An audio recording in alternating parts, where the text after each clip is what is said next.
The Republican times, खबर ही नहीं विश्लेषण भी।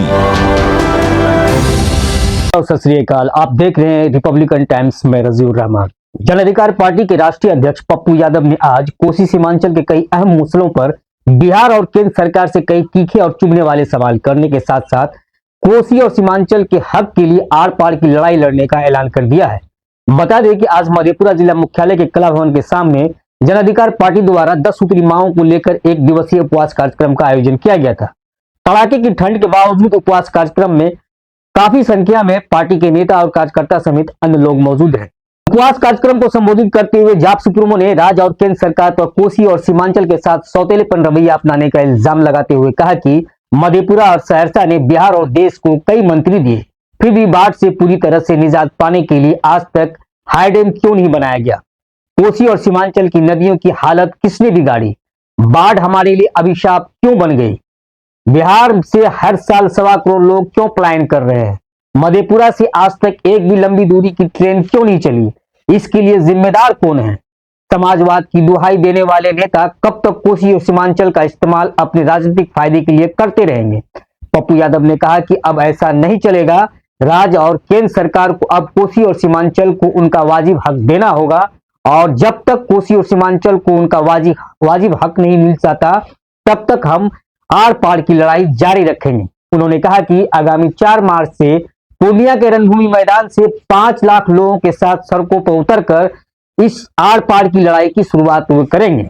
पप्पू यादव ने कहा कि हमारी लड़ाई आम आदमी की आर्थिक आजादी, आम आदमी के रोजगार की मांग, आम आदमी के लिए न्याय की मांग, भ्रष्टाचार और माफियाओं की मुक्ति से मांग, पूर्णिया में हाई कोर्ट बेंच की मांग, सहरसा में एम्स की मांग, कोसी और सीमांचल में एयरपोर्ट की मांग और बिहार में इंस्पेक्टर गुंडाराज से मुक्ति की लड़ाई है। पप्पू यादव ने कहा कि हर कोई नफरत की राजनीति कर रहे हैं या तो कोई जाति की राजनीति कर रहे हैं, लेकिन हम प्यार और आपसी भाईचारे के संदेश के साथ साथ गरीबी मिटाने का प्रयास करते रहे हैं और करते रहेंगे। वहीं इंडिया अलायंस पर बोलते हुए पप्पू यादव ने कहा कि मणिपुर की धरती से राहुल गांधी द्वारा शुरुआत की गई भारत बचाओ यात्रा में सभी दलों को अपना अहंकार छोड़कर पूरी ताकत के साथ आगे आने की जरूरत है।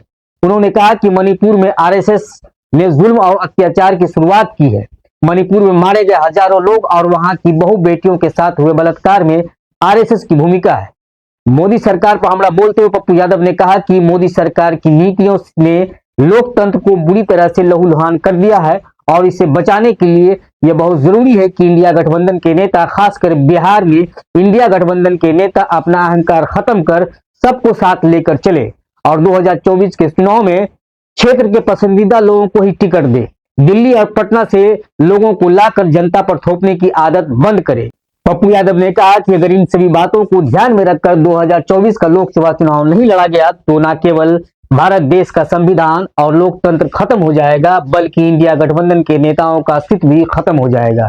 इसलिए 2024 का चुनाव सोच समझकर लड़ने की जरूरत है ताकि देश को बचाया जा सके और जब देश बच जाएगा तो अगला चुनाव सभी अपने अपने हिसाब से तय करेंगे और लड़ेंगे।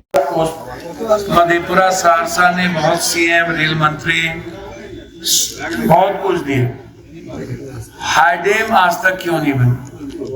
नदियों की स्थिति किसने पैदा की? बाढ़ क्यों हमारे लिए अभिशाप हो गया? 1.25 करोड़ आदमी पलायन किसके कारण किए? आज तक एक भी ट्रेन मधेपुरा से डायरेक्ट क्यों नहीं चली? और इसमें अन्य लोगों की भूमिका क्या है?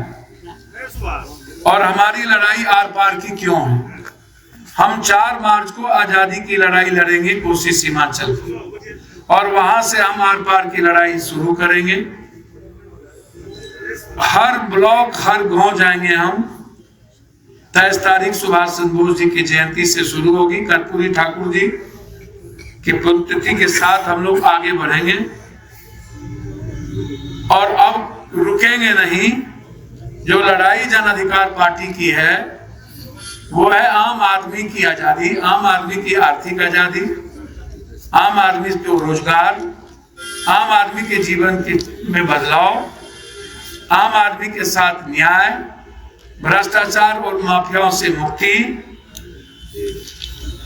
रेलवे को जोड़ना, एयरपोर्ट विशेष स्टेटस इसीलिए कि हम मक्का, मखान, दूध और फूड प्रोसेसिंग पर 2 दर्जन से ज्यादा फैक्ट्री चाहते हैं ताकि मेरा पलायन रुके और कोसी सीमांचल मुख्यधारा में जुटे। हम एक हाईकोर्ट का बेंच उप राजधानी एम्स सहरसा, सुपौल से डायरेक्ट जोड़ना, इन मुद्दों को लेकर लगातार हमारा प्रयास है और ये प्रयास गांव-गांव होते हुए 4 मार्च को 5 लाख आदमी के साथ आगाज करेंगे।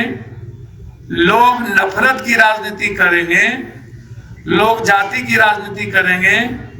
हम गरीब और गरीबी मिटाने के साथ साथ हमारी राजनीति आम आदमी के जीवन में बदलाव, उसकी सुधार की होगी, उसको भ्रष्टाचार से आजादी की होगी, मुट्ठीभर माफिया अपराधियों की ताकत से मुक्ति की होगी और गुंडा जो राज है, जो सबसे बड़ा राज है इंस्पेक्टर राज, उससे छुटकारा की होगी।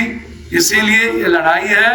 अगले बार मंगलवार को हम लोग रोड पे रहेंगे, अगले मंगलवार रेलवे में रहेंगे, उसके बाद बंद करेंगे और फिर 4 मार्च को रंगभूमि में जुट के या तो आजादी दो या तो राज दो, यही लड़ाई के साथ आगे बढ़ो। धन्यवाद।